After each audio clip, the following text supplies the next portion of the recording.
غير المغضوب عليهم ولا الضالين. وإذا قيل لهم اركعوا لا يركعون. ويل يومئذ للمكذبين.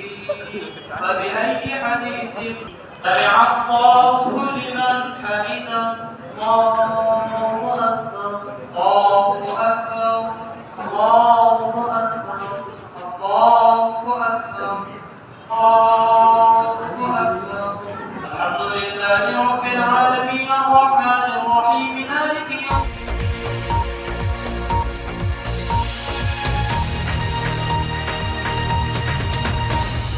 کہا جا سکتا ہے کہ یہ کتاب جس سرزمین پر نازل ہوئی، اس کتاب نے وہاں کے لوگوں کو فرش خاک سے اوج ثریا تک پہنچا دیا اور ان لوگوں کو دنیا کی عظیم ترین طاقت بنا دیا۔ تاریخ گواہ ہے کہ جب تک مسلمان قرآن پر مقدم رہے، قرآن پر عمل کرتے رہے تو وہ دنیا پر غالب اور سربلند رہے، اور جب قرآن سے دوری کا راستہ اختیار کیا تو مسلمان تنزل کا شکار ہو گئے۔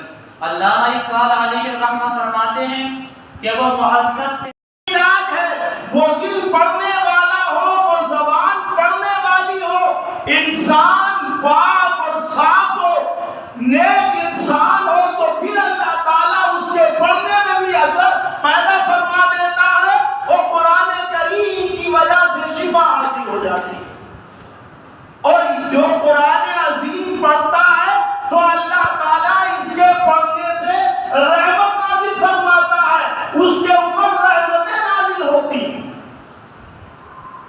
مجھے وہ حدیث پاک یاد آ رہی ہے کہ اللہ کے رسول حضرت ابو سعید خدری رضی اللہ تعالی عنہ بیان فرماتے ہیں کہ اللہ کے رسول نے فرمایا کہ ایک صحابی ہے اللہ کے رسول کے، اسید بن حذیر، یہ ایک روز قرآن عظیم کی تلاوت فرما رہے تھے۔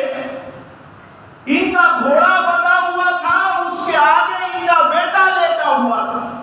اِنَّا نَحْنُ نَزَّلْنَا الذِّكْرَ وَإِنَّا لَهُ لَحَافِظُونَ۔ صدق اللہ العظیم۔ حضرات محترم، زیادہ کچھ کہنے کا موقع نہیں، صرف چند باتیں آپ کے سامنے عرض کرنی ہیں قرآن عظیم کے تعلق سے۔ کہ قرآن عظیم کی تلاوت ایک ایسا عمل ہے جو دلوں کی صفائی کا بھی ذریعہ ہے اور نیکیوں میں اضافے کا بھی ذریعہ ہے۔ یہ قرآن عظیم کی تلاوت ایک ایسا عمل ہے جو چہرے کا نور ہے اور دل کا سرور ہے۔ یہ قرآن عظیم کی تلاوت ایک ایسا عمل ہے جو خدا کی رحمتوں اور برکتوں کو حاصل کرنے کا ایک بہترین ذریعہ ہے۔ لیکن یہ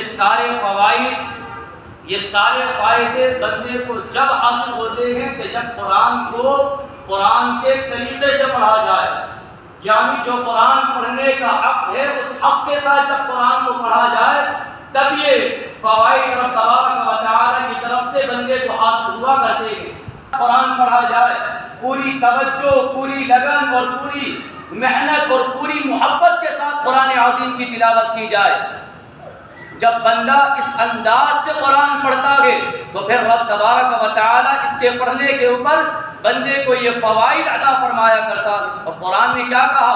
وَرَتِّلِ الْقُرْآنَ تَرْتِيلًا، کہ جب قرآن کو پڑھا جائے تو آہستہ آہستہ قرآن کو پڑھا جائے۔ اللہ کے رسول علیہ السلام نے کیا فرمایا؟ جس حدیث پاک کے اندر آپ نے یہ فرمایا کہ کل قیامت کے دن حافظ قرآن سے کہا جائے گا کہ قرآن پڑھتا جا اور جنت کے درجے چڑھتا جا۔ اس موقع پر اللہ کے رسول علیہ السلام نے کیا فرمایا کہ حافظ قرآن سے یہ کہا جائے گا کہ قرآن کو ایسے پڑھ جیسے کہ تو آہستہ آہستہ دنیا کے اندر پڑھا کرتا تھا۔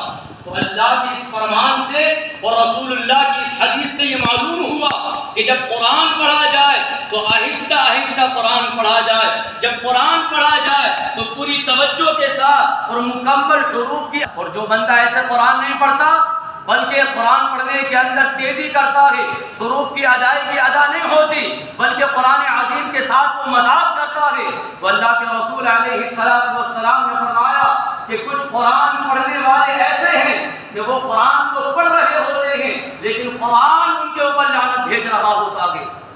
آج ہم اپنے خاص طور سے رامپور کے اندر اگر نظر دوڑا کر دیکھیں تو میں یہ بات پورے دعوے کے ساتھ کہہ سکتا ہوں، شاید ہی مسجدوں کے اندر 20% صحیح معنی کے اندر قرآن ہو رہا ہو، ورنہ 80% سے زیادہ قرآن عظیم اس انداز پر ہو رہا ہے کہ جس انداز سے اللہ کے رسول علیہ السلام نے منع کیا ہے، جس طریقے کو رب تبارک و تعالی نے قرآن عظیم کے اندر منع کیا ہے۔ آپ کے پاس قرآن پڑھنے والے ایسے ہیں کہ قرآن ان کے اوپر لعنت کر رہا ہوتا ہے۔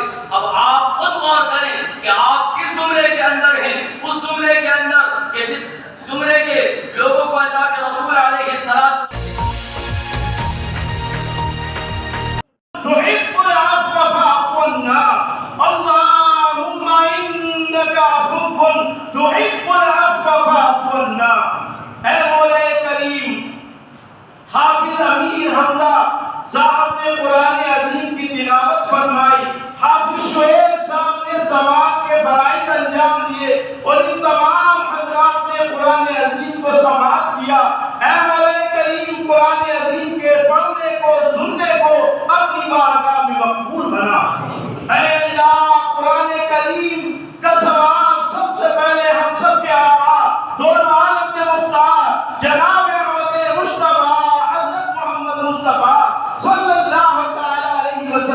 ذات گرامی کو عطا فرما۔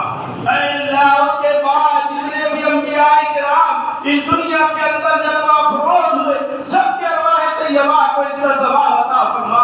تمام صحابہ کرام، صحابیات، تابعین، تبع تابعین، شہداء کرام، اہل بیت اطہار رضوان اللہ تعالی علیہم اجمعین کے ارواح طیبہ کو عطا فرما۔ اے اللہ، سلسلہ بسلسلہ تمام کرام کو اس کا ثواب عطا فرما۔ ہمارے شہر کے بزرگ حضرت حافظ شاہ جمال اللہ رحمۃ اللہ علیہ کی روح مبارک کو عطا فرما۔ حضرت سیدنا شاہ درگاہی محبوب الہی رحمۃ اللہ علیہ کی روح مبارک کو عطا فرما۔ حضرت سیدنا شاہ امام الدین قاضی رحمۃ اللہ علیہ کی روح مبارک کو عطا فرما۔ اے مولا کریم، تمام ہمارے اساتذہ کرام کو اس کا ثواب عطا فرما، تمام مومن مومنات کو بھی اس کا ثواب عطا فرما۔ دعاؤں کے لیے کہا ہے، ایک صاحب کی نواسے کی آنکھوں میں تکلیف ہے، بہت سے لوگوں نے دعاؤں کے لیے کہا، اب ناموں کی فہرست طویل ہے، میں کس کس کا نام لوں؟ اے مولا، تو دلوں کے ہاتھ سے واقف ہے، تجھے ذرے ذرے کی خبر ہے، جتنے بھی مسلمان بیمار ہیں مولا سب کو شفا عطا فرما، سب کو صحت عطا فرما۔ اے اللہ، جو بے روزگار ہیں سب کو معقول روزگار عطا فرما، جو روزگار والے ہیں ان کے روزگار میں خیر و برکات عطا فرما۔ اے مولا کریم، قرآن کریم کی برکت سے عالم کے مسلمانوں کے اوپر اپنا کرم و رحم فرما۔ میں حصہ لیا ان کو اس کی جزائے عظیم عطا فرما۔ اور یہ بہت سے نوجوان ہیں، ایک ہفتے سے انہوں نے مسجد کو دلہن کی طرح سجایا ہے، کوشش اور محنت کی ہے، مولا ان کو بھی اس کی جزائے عظیم عطا فرما۔ اور انہوں نے تیرے گھر کو روشن کیا، مولا تو ان کے گھر کو روشن فرما۔ اے اللہ، خاص طور پر ہمارے میاں خواجہ احمد صاحب کو بھی اس کا ثواب عطا فرما، ان کی بھی مغفرت فرما۔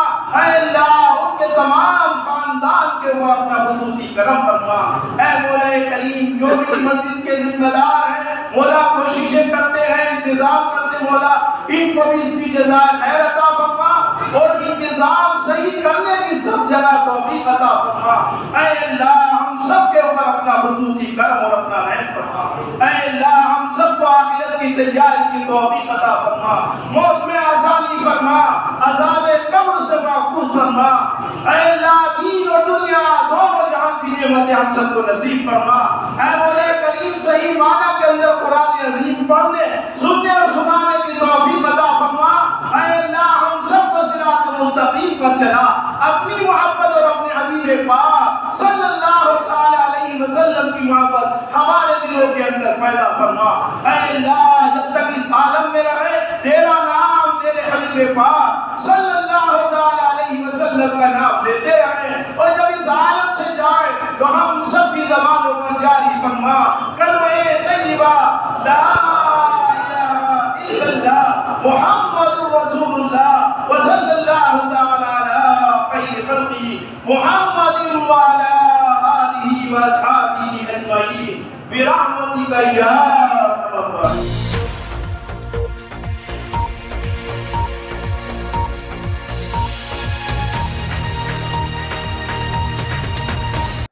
آج قرآن پاک مکمل ہوا ہے، کیا کہنا چاہیں گے؟ جی بس یہی کہنا چاہیں گے، قرآن عظیم لوگ مسلمان قرآن عظیم کو پڑھیں، اپنے بچوں کو پڑھائیں اور قرآن کریم پر عمل کریں. قرآن کریم جو ہے ایک بڑی بابرکت کتاب ہے. اللہ تعالیٰ نے اس کو مسلمانوں کے لیے بڑا بابرکت و مبارک جو ہے اس کو بنایا ہے. تو قرآن عظیم پڑھیں، اس کو سمجھیں بھی اور اس پر عمل بھی کریں. کنہوں نے سنایا اور کنہوں نے سنا ہے؟ ہمارے مولوی امیر حمزہ صاحب نے قرآن عظیم سنایا ہے اور حافظ شعیب صاحب نے سماعت فرمائی ہے. دعا کنہوں نے کری؟ دعا میں نے نعیم خان. یہ مسجد کہاں پر ہے؟ مسجد یہ میاں خواجہ احمد صاحب بذریعہ فتح علی خان شدر خانے سے آگے. کیا پیغام دینا چاہیں گے مختلف مباحث کے لوگ؟ یہی پیغام دینا چاہیں گے تمام مسلمانوں کو، سب کو، کہ مسلمان جو ہے قرآن کو مضبوطی سے پکڑیں. اللہ نے ہمیں یہ ہدایت کی کتاب دی ہے، اس سے بڑی کوئی چیز نہیں ہے. مسلمان قرآن عظیم کو مضبوطی سے پکڑیں، اس کو پڑھیں، اس کو سمجھیں اور اس پر عمل کریں.